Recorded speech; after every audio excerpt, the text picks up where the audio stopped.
Calling all Jews, calling all Jews. Why? Because if we studied enough of the prophets and book of Daniel and even the latter chapters of Ezekiel, we would find out that there is an exile going on and that we are in the end of the exile at this time. And curiosity asked me, where'd the exiles come from? It was a punishment over Israel. Why were we punished?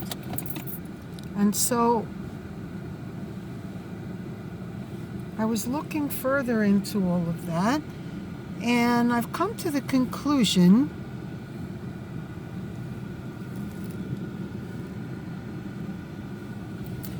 that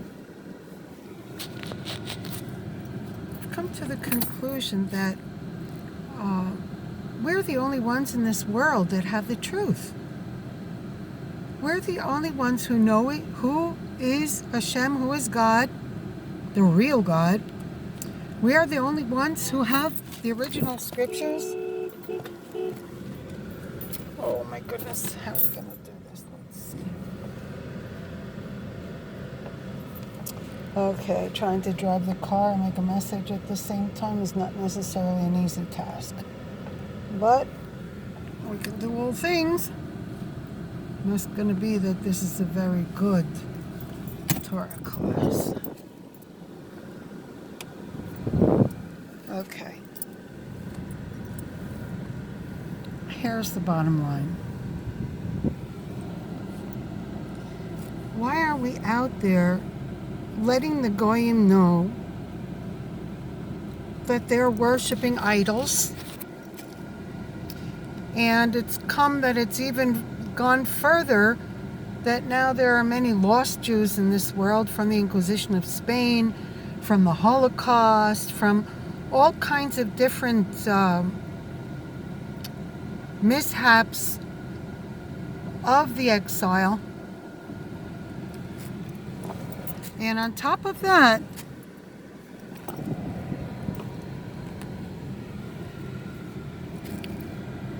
those are usually Jews that grew up in homes that were not taught Torah, or even though they were trying to teach them Torah, there was a terrible, either the parents were hot-headed or too busy to deal with the children, or whatever the case is, the children did not get what they needed from their parents.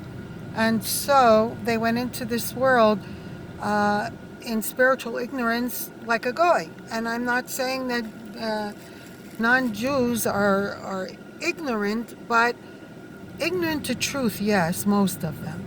And it's a shame, because Hashem never said that we have an exclusive on truth.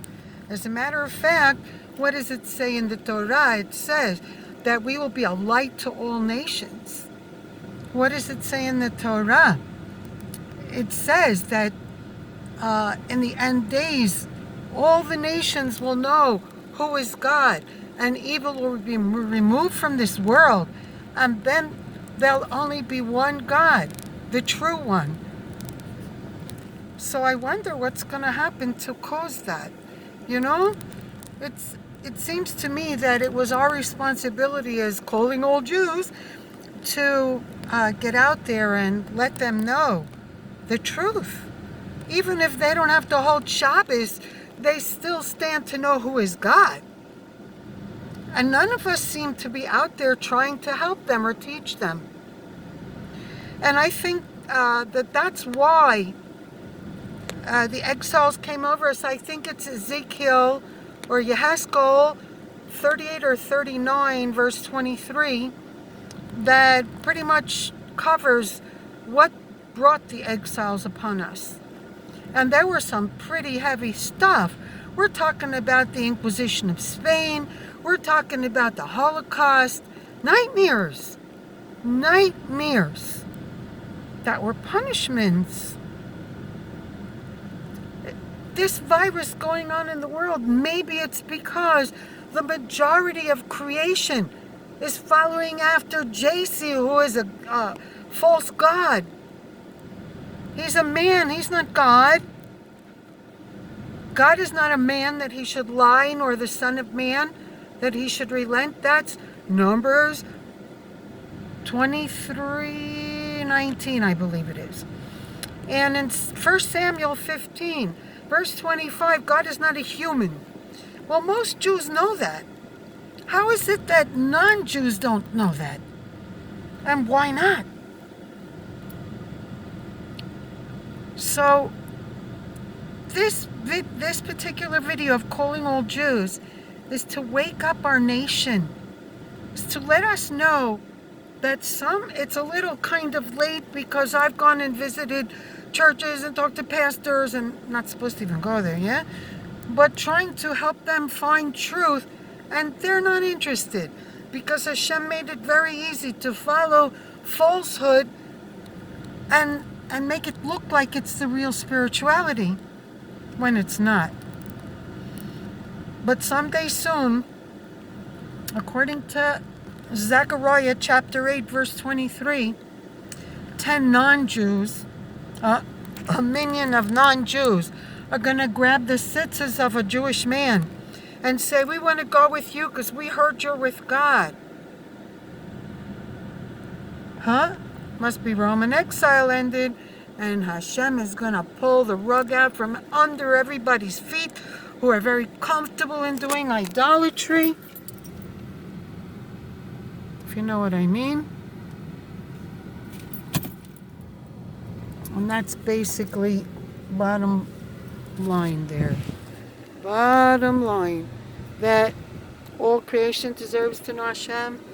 If he honored us to give us all his truth, it is now time for us.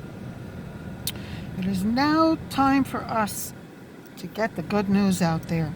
At least I believe that.